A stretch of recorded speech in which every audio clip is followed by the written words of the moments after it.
been able to do properly, but the boy is going to do it tonight. I'm bringing the fire, baby. I'm bringing the fire. And then after that, we're going to sing some more happy birthday. All right. Go for it. All righty, let's get started. Welcome each and every one. And we're going to start off. First thing we're going to do tonight. Our wonderful, wonderful guest tonight, I'm going to allow her to first introduce herself, tell us who she is, tell us what she does, and tell us a little bit of background about you. Go ahead, Miss Trina. Lord, that's always a hard question. So I am Trina Renee Williamson Lowry. Williamson is my daddy name. Let's see. I'm an educator all my life. That's how I make a living. I have loved it. I've been in education for over 30 years, 30 plus years. Now I am at the Houston Independent School District. I spent many years, and I missed them so much at Lone Star College, several of the different campuses, and I hold that part of my career near and dear to my heart. I wish they'd bring me back. They pay me the right amount of money up. Also, what I loved, my proudest moments, of course, are anything that has to do with my children. But for me, for myself, I am very proud of getting educated very late in life. I went back to school. I was going to school forever, but then finally I decided, let me just do it. So I did my undergrad, got my, what did I get? My bachelor's degree in 2010, I think. No, 2014. And then they told me it was going to be a short time for me to get my master's degree. So I went on and did that real quick. So I have a master's degree. I'm very, very proud of it. People say, well, people don't put the MS after their name no more. I'm like, I earned it. I want my MS after my name, and it's going to be there. What else? I think that's, so I make my living in education, but my life, what I love in life is promotions, marketing. It's just what I love to do. Find bands, find talent, and make everybody know about them. And also, if I can, create an event around them. And that's what I love to do. All right. That's very good. That's very vanilla. Okay. I like that very much. I'm the oldest of two beautiful daughters. I'm the oldest. Okay. My sister thinks she's the oldest, but I'm the oldest. Oh, okay. So, all right. Well, okay. Let's just go on jump into this thing. So, all right. You talked about your career. You talked about your family. You talked about your proudest moments.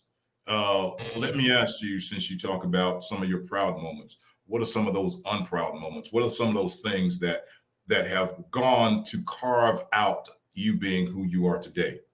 Question number one. Being a people pleaser. Those are unproud moments for me. Being a people pleaser and then allowing it to happen over and over again. Not stopping it sooner. Even though they ended up being good lessons. Those are some of my unproud moments. Another unproud moment is believing in other people more than I believed in myself. Giving other people opportunities to win in life, but not giving myself those same opportunities and same, knowing that I need to love me, create these opportunities for me, believe in myself just as much, or if not more, than all these other people that I believe in. Wow. Well, as I sit here and we sit, I like where you just went with that. Let me kind of go a little bit farther into that. Let me pull out the old country shovel.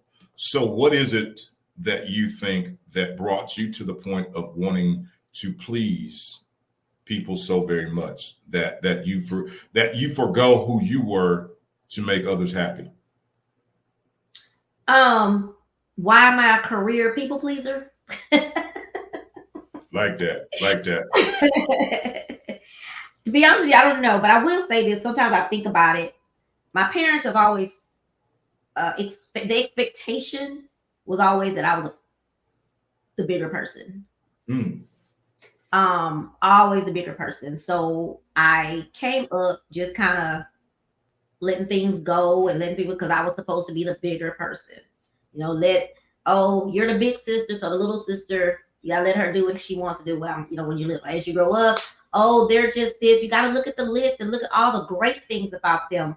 And then you take that list and all the great things about them, that's what you think about. So, not to blame my parents in a bad way, because I think they, thought that was making me a good person. But I think at the end of the day, I may have overdid it. And then I think that's the only thing that I can think of, to be honest with you right now. And again, not trying to blame my parents for that, because they were doing what they thought was a great job. But I think it made me not think of myself enough. I thought about everybody else. Okay. Well, let me ask you this. If I were to ask you to describe yourself, you are not you, okay? You are a third person. And I say, hey, describe Trina to me. That's good. That's a hot one. I told you Country Boy was coming. And it's sad because I think I'm a great person. I think if I knew me, I would like me. I mean, I know I have. So Trina is a really good person, and she means well. She will, when her feelings are hurt, when someone tries to diminish who she is, or diminish who she is, hurts her feelings, she comes really hard. So sometimes, she comes really hard at those people, because she's trying to prove herself, prove that she is better than what they're saying. She doesn't, she takes what she wants to do so well. She wants to do so many things, and she really wants people to like her. She really does. So, she carries her feelings on her shoulders oftentimes. She's getting better with that though. But she really likes people, and she really wants people to like her. And her biggest challenge, I think, from what I see from the outside, is that she doesn't know when to let go of things. Not just people, but people, places, things. If she believes in something, she's gonna keep on doing it over and over and over until it finally burns her so bad that she doesn't have a choice but to say, I'm done, I can't do it anymore. Wow. Mm-hmm. So where, again, I guess that goes back again, where does the need to prove to the world who you are, other than being satisfied with yourself, with who you are? Where does that come from? I really don't know. I'll tell you someone that I've always wanted to make proud, and I still to this day don't know. I asked him recently, but my daddy. Like, I've always wanted to make my daddy super duper proud of me. Hence going to college. Finally going to college. Finally finishing college. I was going to college, but I wasn't finished. But finally finishing college, and then when he was able to come to Massachusetts with me to see me walk the stage to get my master's degree, that was very proud. But in my mind, it's like, it's still not enough.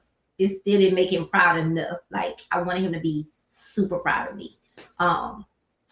He says, I did ask him recently, about a month ago, was he proud of me? And he said yes, but somewhere in my heart, I feel that there's still something there that I didn't do that would make him more proud. So is that emptiness because of what you didn't get, or is that emptiness because there's a void for you? It's a void for me, I believe. I look at things through, like, you think back on your life and look at certain things, even looking at my children. You be thinking, dang, I could have done this, I could have done that. And what if I would have did the right thing when I was, in school? Question. Mm-hmm. Are you have been working hard to please people, or have you been working hard to please yourself? Working hard to please people, to please myself. Have you been working hard to please people? The things that you've been doing, right? Has it been you say that, well, I'm a people pleaser? Is it that you're actually working to please the people, are you actually working to please yourself and say, I am good enough? I do work towards it. I work to please me. I work to please me, but pleasing me is pleasing other people. For instance, what I like to do out in this world, in these streets, promoting people, marketing people, giving people opportunities to go on a cruise, do things like that. That makes me happy when I see it happen. When I see, and I had just a small, I always talk about when I used to be able to give events and stuff, or like dance events I used to give. You go through all this, you get all this planning done, right? And then it happens. And you get to sit in a seat and sit back and you see all these people having such an amazing time, right? And you just think, not that you're the reason it's there, it's like you were a part, even though I might have done the whole thing, I sit back and say, wow, I was a part of making all these people happy. I was part of making this whole room be on the floor dancing. Those are moments that make me happy, to make other people happy. Knowing what I've done or what I've touched was a part of making other people happy. Does that make sense? It does. But it again, it sounds like it's going back to the connection is how other people react to it. And I guess that goes back to the original. Yeah. So again, you're pouring out to be poured into. So at the fact of you, and this is just an evaluation from the old country boy, you're pouring out so that people will be excited and happy so that you can watch the joy on their face, which brings joy to your face. But when that doesn't happen, you pour out, but there's no joy on their face, then you're depleted. Yes, absolutely. So when does it become not about whether they're happy or not, but about the simple fact that you did? But if I do it and nobody appreciates it and they're not happy, then make me happy. But you're not, the thing is why you're doing it for them and not for yourself, because that's innately who you are. Of doing something. Let's just say, something happened not too long ago to where it's something that I did and I really wanted to happen, put it out there, and the people they did not respond well. They, chose they don't want to work with me anymore. But at that moment, it made me set another goal. Set another goal to make it happen and make it go double, make it be even more successful. Now that was for myself. I can say that I did that for myself. I set that goal to say, okay, I'm not going to let these fools make me think that I'm not doing anything good. And at that moment, it's kind of when I really stopped. It kind of shook me up. It shook me up a lot. Right. And it made me sit back and take a look and say, wait a minute.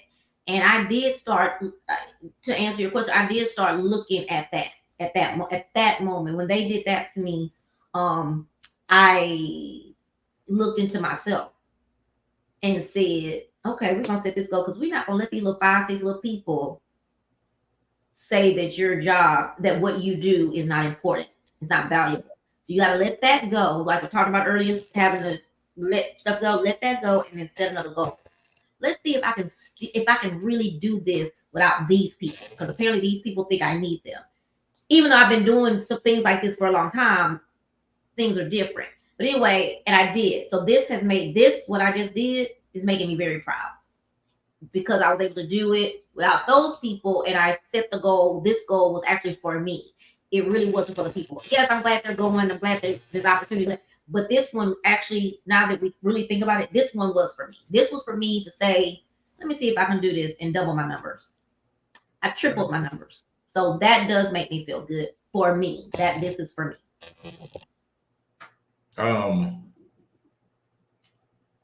How long do you, and this may be one that you don't want to answer, how long do you hold on to the hurt, and how long do you bask in the joy?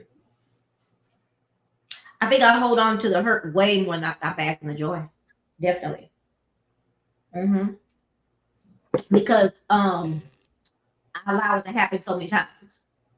And so by the time I really and accepting of the hurt is so deep that I carry it a long time. Somebody told me the other day, you just don't let stuff go. And if you hurt me, I don't. I really don't. I tried, but I really don't. But on that other part, you said basking in the joy, depending on what it is. Depending on what it is. And it's so funny, I feel guilty sometimes about basking in the joy. Sometimes like, should I be saying this? There's somebody bought me a book one time that says brag.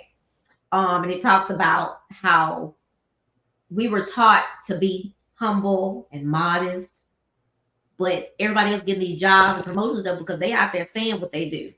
You know what I mean? Right. So yeah, I think it's a guilt thing sometimes when you, oh, this is just my job. This is what I do. You know. I'll tell you what I heard and what I did not hear. What did you not hear? What I heard was you spoke of things shallowly, your job, but you didn't say I'm worthy of the things. What is your passion, and what are the things that you've done? Some of the things that you may have accomplished, your cruises, your dance society. You didn't ever say I was worthy of being that. I was worthy of leading I'm worthy to have my talk show. I'm worthy to have the guests that I've had. Why is it that, again, it's like you said, let me put these other things up that other people have given me. That's true. But you never said I'm worthy of the things that I've earned for myself. Yeah. You going real deep. You want a hot seat? You want a country? we have a therapy session. Let me get my money back from bro psychology. Let me get my money back from him because I'm doing therapy right now. Now, I left my degree. Yeah, but no. I will say, like the success that I had with you asked me a question and I have a better answer. It's probably close to the same, but it's better.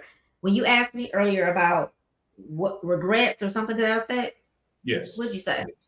I don't know. Okay, whatever it was about things that I may not have done, I may not have been proud of.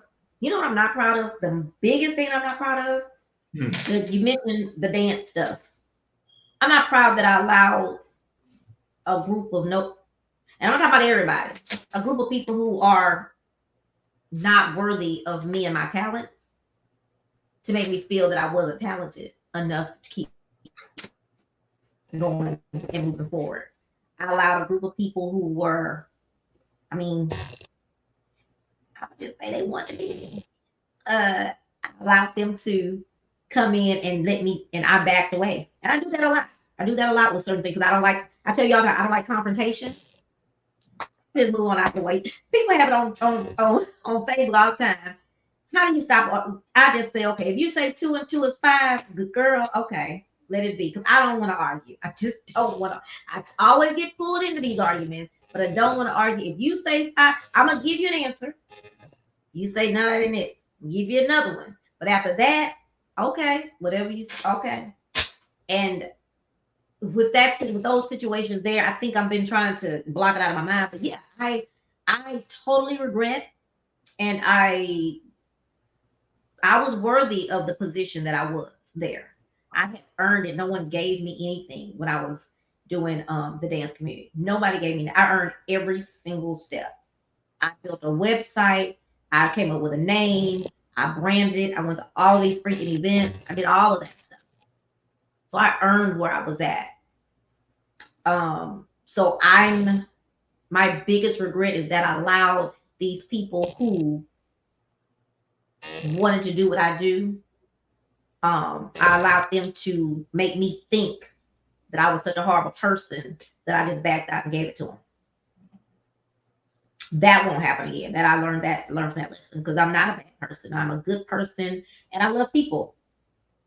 Now I'm not gonna let you treat me any kind of way like I have in the past. No. And so you get the name of she's difficult. Matter of fact, the other day, so someone said I was difficult to work with, and I said, well, why they say I was difficult to work with? Well, I said, well, did they tell you that they tried to change my entire contract? No, they didn't tell me that. And so what I do with people like that, I say, okay, you know what? We cool, but let's move forward. You go your way, I'm gonna go mine. We still cool. We friends. But what's that? My, we still that.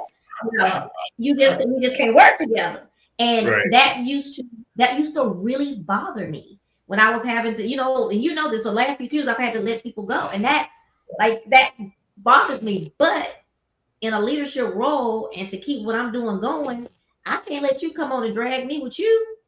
Been there, done that. So now I have to make those difficult decisions and do those things. And no matter what people say, they don't know, they may not be leaders. So they don't get it. And so I have to be able to just say, they're gonna be mad, they're gonna talk about me, but you know what? My event or whatever it is I'm doing is gonna keep on going, it's gonna be successful without extra drama. And I've grown to, because you know what? People was talking about me when I wasn't firing nobody or when I wasn't letting people go. So it was like, well, hell, I mean, when I had a drama with me and just gonna say deuces and let me keep on moving.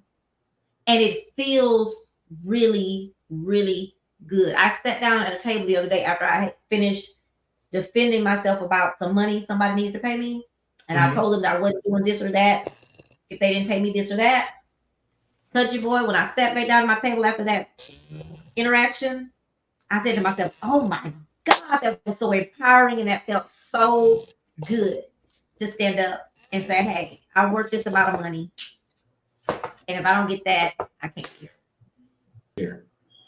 The question that I love to ask, because it's one that I always ask myself.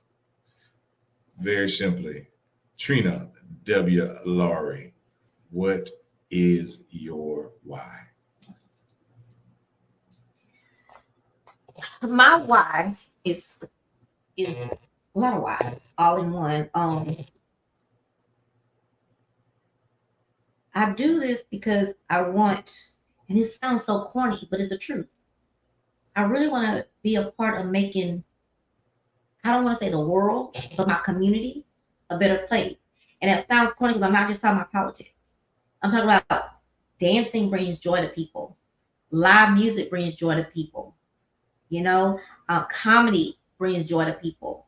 Sailing, cruising, traveling brings joy to people. My why is to make people happy. And in making them happy, giving me that need to people please, but in a different way, not in a negative way, if that makes sense. People pleasing back then was just doing what everybody said until I have to say, no, this people pleasing is different. This is what I love to do. I love to see people succeed. I like to see things happen. And then I also have to add to that is that my why in life is really definitely for my children and my parents. I do a lot of things, whether they see it as positive stuff. A lot of people think, oh, you're just going out to club. That's probably the worst thing people say to me is, oh, you going to the club today? Oh, girl, what club is you going to? Oh, the dances. Drives me nuts. Can you please ask me a political question? Can you please ask me about one of these degrees I got? I mean, I don't just go out and party. That's not even who I am. People think that because I'm out. But anyway, so I do a lot of the things that I do because I want for my family. So they're my why to why I do certain things. My parents and my children are my why to why I would love to make what I'm doing into some type of it's a business, but it's not a business, but turn it into a real money maker, a real investment. So then I will have a legacy to leave for my children. Very good. Very good.